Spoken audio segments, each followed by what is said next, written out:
Okay, so we looked at the setup for a scenario. Let's see how we actually run one now.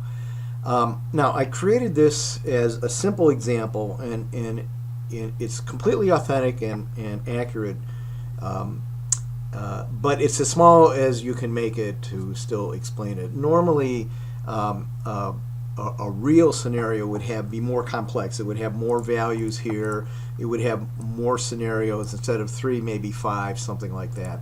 But just to refresh what's going on here, we are estimating what it would be like if we brought a new widget into market and tried to sell it to people. So we'd have these fixed costs, variable costs per widget, and if you hover over these in the spreadsheet, you'll see that I've got comments on them. We expect to sell 18,000 at $650 a piece, and if we do, then we'll make 11,700 in revenue. We'll have 11,700,000 in revenue, 9,200,000 in total profits and net costs, and total profit, net profit, will make 2,500,000 if I can actually say all that right. But these are only estimates of the future. What if we're wrong? What if what we think we're going to have to pay for widgets turns out to be not $400, but turns out to be $600? That's a pessimistic view. If we wind up having to pay $600 per widget, this is not going to go well for us. So we have estimated the variable cost per widget, the widget sold, and the selling price for widget. We've estimated these 3 numbers. These are our best estimates. That's what's over here in the model right now.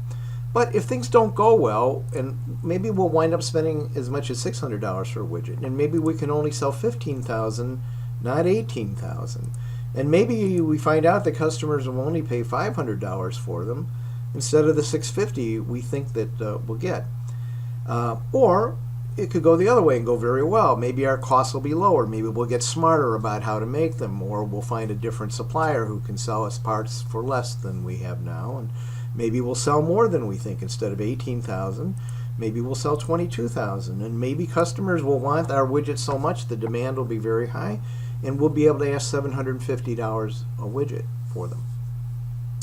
Any of those scenarios could become true, and it's important to understand what would happen to us from a revenue, cost, and net profit standpoint if that happened. And by the way, if you think that these the companies making these kinds of estimates can be wrong, I gave you a link here to a product called the Fire Phone that Amazon brought out a few years ago.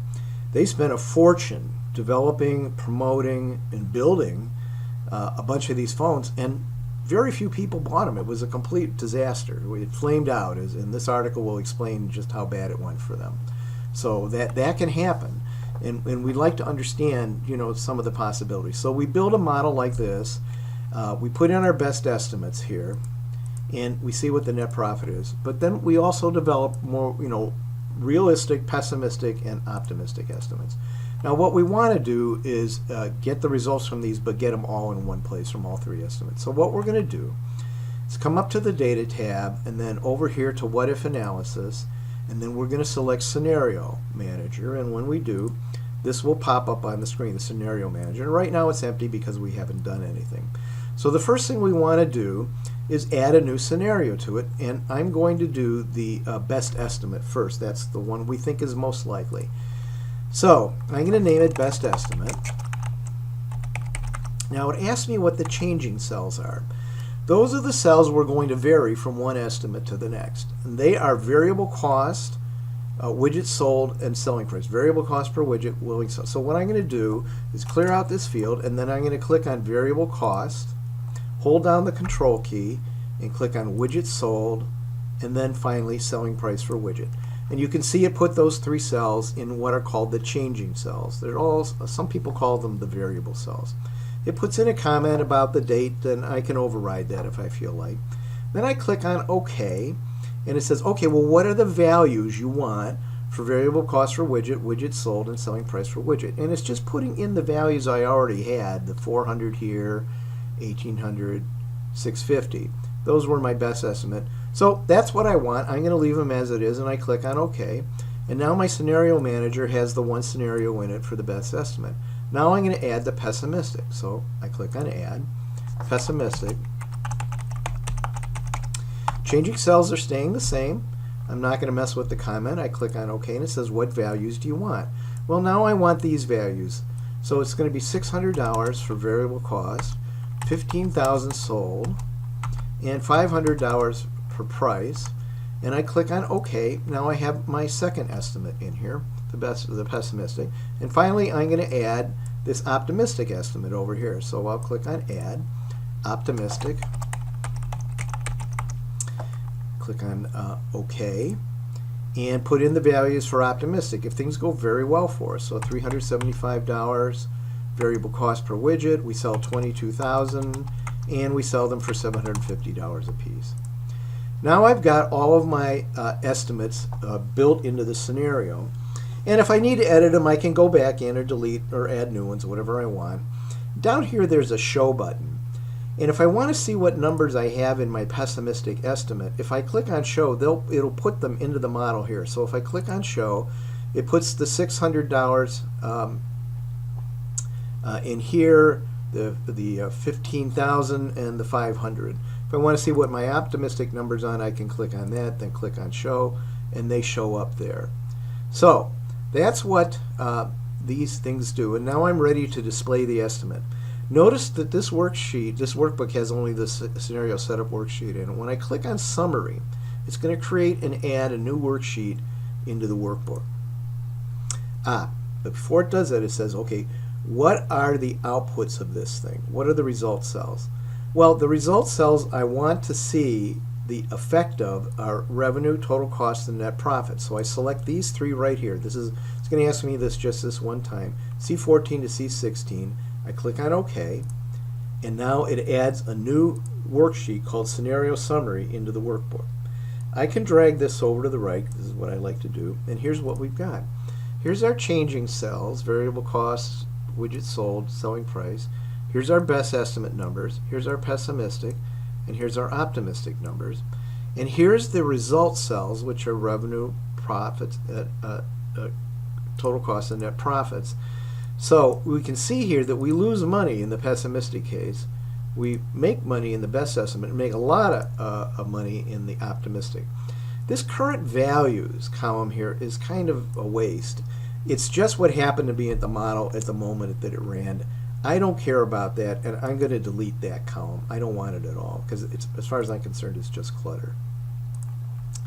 Now, to make this bunch of numbers a little bit easier to understand, a chart helps.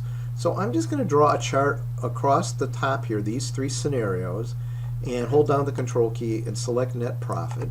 And I'm going to add a new chart to this thing, which is a column chart, like so.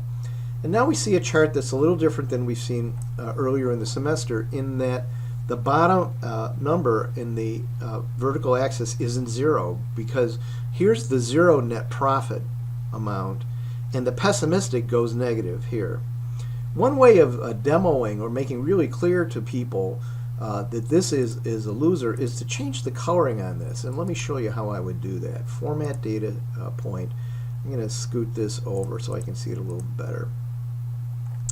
And in the paint section for the fill, I'm going to say solid fill, and I want the cells to be green. Green, you know, the happy number because we're making money. I want this one to be green. And you know what? I'm doing this wrong, so I'm going to do it right. Undo. And I'm going to, instead of clicking on just one cell like I had it here, I'm going to click away, then click back. So I've selected all three of the columns here. Then I'll come over here to fill, solid fill, and I'll say make them all green, like that. Now, notice this checkbox, invert if negative. So any number that goes negative I want to handle differently from a color standpoint. So I'll check that. And then I get another box here to set color, and I'm going to make that red. So any number that goes zero or below negative will get red. Now the chart needs to be tweaked up to make these colors black instead of that kind of grayish color. I want nice dark coloring here, nice dark here on the fonts, and probably make them bold, that kind of thing. But it does paint the picture. So again, this is a simple example because there's just three scenarios. There's only three changing cells and three result cells. But the beauty of this approach with scenarios is you can have any number of scenarios, and there are more in the assignment. You can have any number of changing cells. You can have much more complex situations and any number of result cells. There really isn't any limit on the number of all of these that you can have. So you can create these for complex situation where you have a lot of different costs that are changing, a lot of different outputs, and a lot of different estimates that go on. So it's a little used feature of Excel, but it comes in very handy when you're trying to deal with these situations where you're trying to get your crystal ball to look into the future and see what might happen if your estimates don't go the way that you would like.